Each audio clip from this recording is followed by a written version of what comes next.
AC में current नहीं आ रहा है। एक हमारे दोस्त ने पूछा है कि एसी में मेन सप्लाई नहीं आ रहा है, उसके क्या कारण हो सकते हैं, क्या रीज़न हो सकते हैं।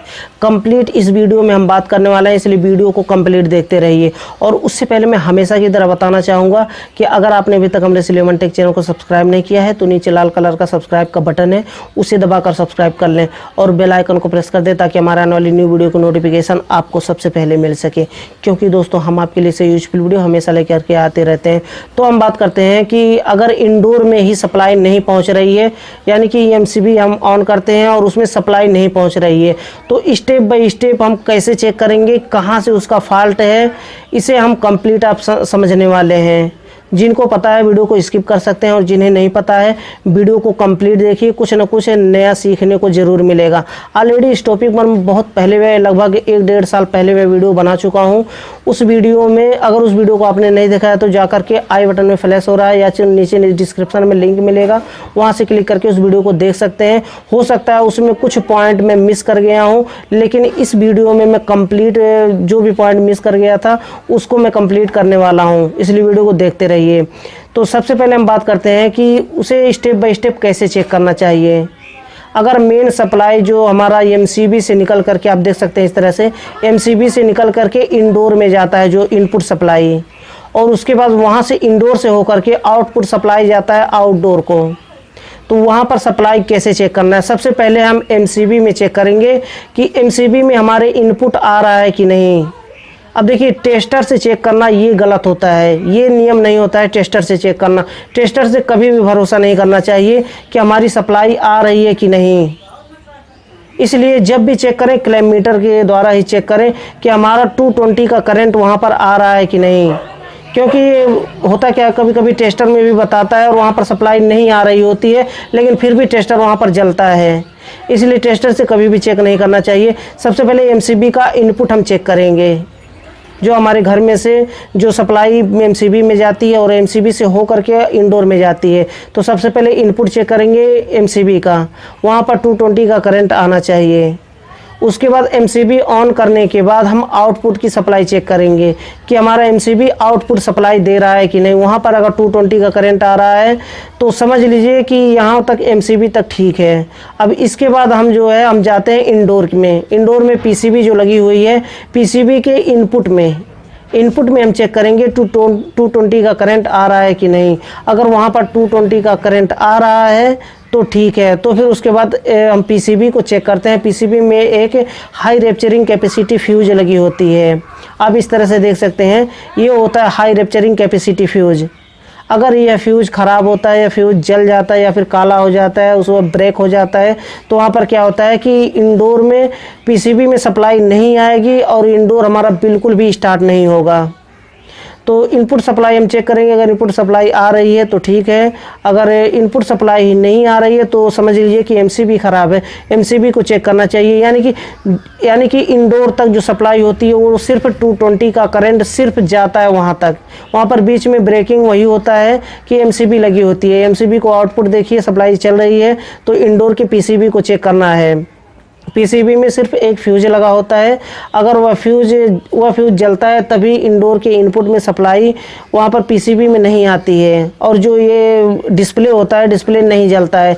डिस्प्ले में कुछ एयर कंडीशनर ऐसे होते हैं जो कि डिस्प्ले में इंडिकेटर लगे होते हैं, कुछ में ऐसे होते हैं कि उसमें डिस्प्ले लगा होता है।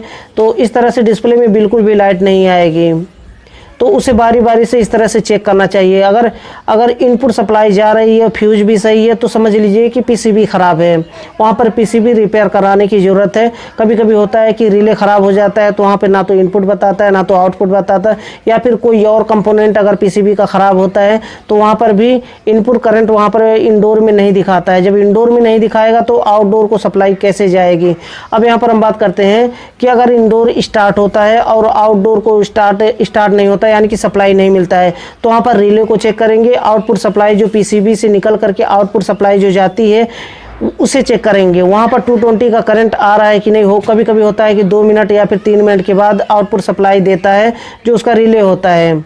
लेकिन कभी कभी होता है कि तुरंत भी दे देता है। इसके लिए भी ऑलरेडी मैं वीडियो बना चुका हूँ कि कब तुरंत दे देता है सप्लाई आउटपुट या फिर कब 3 मिनट के बाद देता है। उस वीडियो को आप देखना चाहते हैं तो आई बटन में फ्लैश हो रहा है, वहाँ से क्लिक करके आप। तो ये होता है तरीका कि हमारा सप्लाई अगर इंडोर हमारा स्टार्ट नहीं हो रहा है तो उसे स्टेप बाय स्टेप कैसे चेक करना चाहिए। अब हम बात करते हैं कि कभी कभी होता है कि टेस्टर में हम सप्लाई चेक कर रहे होते हैं तो टेस्टर में नहीं शो होता है लेकिन 220 का करंट आता है। इसके क्या फॉल्ट होते हैं ये भी थोड़ा सा समझ लीजिए, क्योंकि आपके लिए बहुत ही इंपॉर्टेंट होने वाला है। कभी कभी टेस्टर में सप्लाई शो करता है लेकिन कैलमीटर में नहीं शो करता है, कैलमीटर में शो करता है लेकिन उसमें टेस्टर में नहीं शो करता है। एक हमारे दोस्त ने पूछा है, हो सकता है ये प्रॉब्लम आपके साथ भी हुआ हो। जो भी करंट जो सप्लाई हमारा बाहर से आता है, हमारे घर के बाहर से जो मेन लाइन से निकल करके आता है, जो 2 वायर जो आप देख सकते हैं इस तरह से दो वायर जाते हैं मेन सप्लाई, जो कि शहरों में या फिर ग्रामीण में कहीं भी रहते हो, जो मेन सप्लाई पोल से निकल करके आता है, वहाँ पर क्या होता है कि मीटर में हमारे तो शो होता है, वहाँ पर सप्लाई मीटर में शो होता है, टेस्टर में भी शो होता है, कैलमीटर में भी कभी कभी 220 का करंट दिखाता है लेकिन फिर भी लाइट नहीं जलता है, बल्ब नहीं जलता है, यूनिट वहाँ पर स्टार्ट नहीं होता है, नहीं चलता, फैन नहीं चलता है। उसके क्या कारण होते हैं? जबकि मीटर हमारा जल रहा होता है, आप देख सकते हैं इस तरह से मीटर जल रहा होता है, मीटर में लाइट आ रही होती है। तो मेन रीज़न इसके होते हैं कि जो पोल से सप्लाई आ रही होती है वहाँ पर क्या होता है, कभी कभी वहाँ पर एरर हो जाता है, जिसे फिक्स करने के लिए वहाँ पर पोल पर सप्लाई जो आ रही होती है, अगर मीटर आपका जल रहा है और अंदर सप्लाई आपका एसी नहीं स्टार्ट हो रहा है या फिर बल्ब नहीं जल रहा है तो उसे क्या करना चाहिए, उसे कैसे फिक्स करना चाहिए? उसे कट करके सीधा जो पोल से सप्लाई आ रही है उसे मेन वायर को उसे कट करके और फिर से उसे वायर को निकाल करके छील करके उसे फिर से वैसे जॉइंट मार दें, प्रॉब्लम फिक्स हो जाएगी। बस इतना सा पंगा होता है अगर मीटर में सप्लाई आ रही होती है और अंदर रूम में नहीं जाती है सप्लाई। रूम में जाती भी अगर टेस्टर से आप चेक करेंगे तो वहाँ पर सप्लाई दिखाएगा, टेस्टर का लाइट जलेगा लेकिन वहाँ पर बल्ब नहीं जलेगा, पंखा नहीं चलेगा या फिर कूलर नहीं चलेगा, एयर कंडीशनर नहीं स्टार्ट होगा। ये फॉल्ट होते हैं। तो उसे आप फिक्स करने के लिए आप सीधा सा आप उसे छील करके वो जॉइंट मार दें, वो सही हो जाएगा, फिक्स हो जाएगा।